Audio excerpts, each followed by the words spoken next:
Nous voici ici à Saint-Herblain, au cœur du pays nantais, chez l'un des plus grands collectionneurs de faïences artistiques de France, Jean-Marie Jacquet. Merci de nous accueillir chez vous. Vous avez constitué avec votre épouse Chantal l'une des plus belles collections de faïences de Gien. Pourquoi? Eh bien, nous sommes d'origine diverse, mais surtout du centre. Nous nous sommes mariés à Gien. Mes parents étaient restaurateurs et hôteliers à Gien. Nos enfants sont nés à Gien.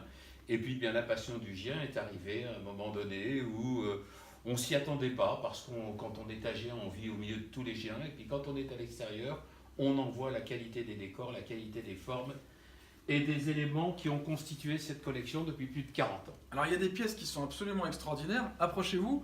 Là, ça c'est une pièce fabuleuse qui a été faite pour l'exposition universelle de 1900 Absolument, c'est le décor que l'on appelle Théodore Deck. avec des rehauts d'or, des émaux turquoises. Des émaux turquoises qui sont des émaux translucides.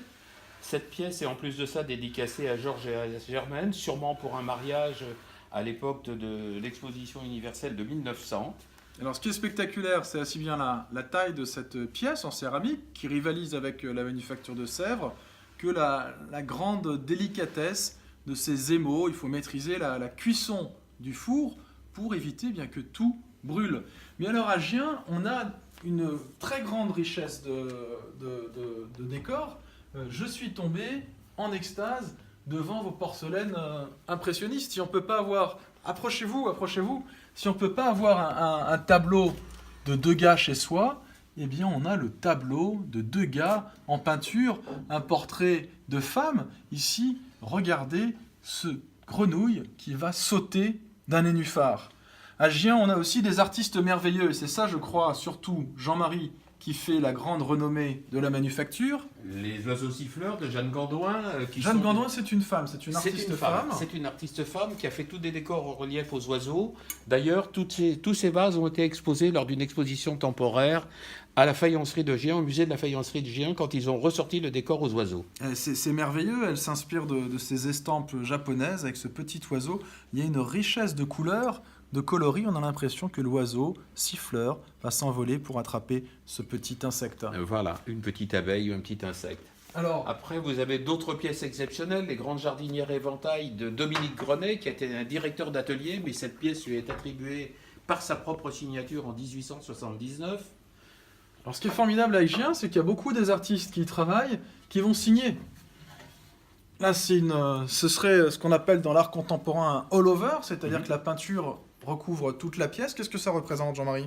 Eh ben, ça représente un paysage de nature campagnarde avec effectivement un plan d'eau en première approche et un décor de nature et sa belle signature, Dominique Grenet, là en entier, 1879, et ça qu'on se remarque DG que l'on trouve quand il était directeur de l'atelier de décor de la faïencerie.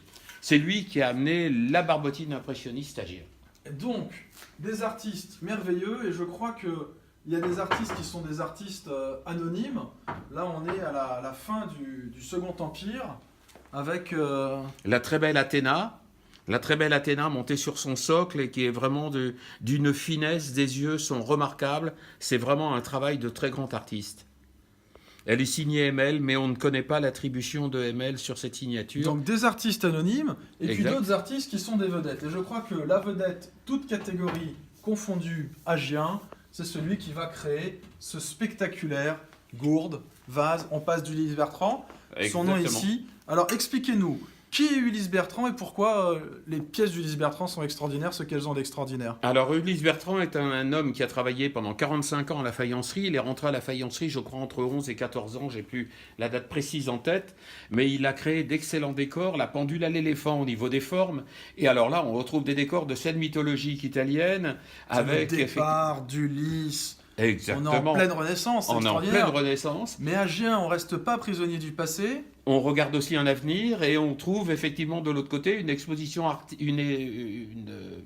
Rapprochez-vous de moi, que Oui, tout le oui. monde vous voit. hein, Oui, Jean-Marie. vous êtes aimable. Non, on retrouve une expédition polaire, effectivement, du commandant Charcot, avec ce fond de neige, etc., qui est extrêmement bien travaillé, au même titre que le côté de cette gourde, avec toutes ces écailles qui sont montées, c'est d'une finesse, c'est remarquable. Alors, on pourrait La porteuse continuer. d'eau lui est aussi attribuée, d'ailleurs, qui est là derrière, elle est signée Ulysse Bertrand, 1881, Voilà encore une très très jolie pièce qui prouve le côté artistique de cette faïencerie, de faire aussi bien des personnages, des sujets que des décors peints. Et c'est extrêmement leste. Parfois, c'est même grivois. Il y a certaines pièces qui nous font rougir. Ah ben, nous verrons ça au long du défilement de la vente, parce que vous allez découvrir tout un tas de pièces de cette collection. Parce que nous ne l'avons pas encore dit à nos amis internautes, vous avez décidé de vous séparer de cette fabuleuse collection. Et c'est avec beaucoup d'émotion. La première fois que je vous ai rencontré, c'était en 2010 déjà, lors du vente d'un autre collectionneur à Vendôme. Exact. Vous avez décidé de nous confier votre collection de faïences de Gien qui sera vendue ici, dans votre maison. Oui, parce qu'on a pensé effectivement, lors de nos réflexions de travail avec monsieur votre père, que de présenter cette collection dans la maison des collectionneurs était une valorisation générale parce qu'elles vivent dans notre décor, elles font partie de notre décor, elles font partie de notre ambiance de vie, toutes ces pièces. Et vous allez en découvrir beaucoup, il y a pratiquement 1000 numéros. Et c'est une très grande générosité que vous nous faites et que vous faites à tous les collectionneurs. Vous êtes tous invités. Le premier week-end d'avril, ça va être un festival autour de la faïence d'art. Il y aura des conférences, une exposition, une vente aux enchères qui va probablement s'étaler sur 2 jours. Il y a plus de 1000 pièces quand même dans votre collection. Il y a plus de 1000 pièces à vendre. Et s'il y a une chose qui les caractérise, c'est que vous avez choisi les meilleures pièces, les meilleurs artistes de Gien. Venez à Saint-Herblain le premier week-end d'avril, c'est 15 jours avant Pâques. Vous en prendrez plein les yeux, plein la vue. On va partager ensemble votre connaissance avec les différents collectionneurs, passer un très beau moment.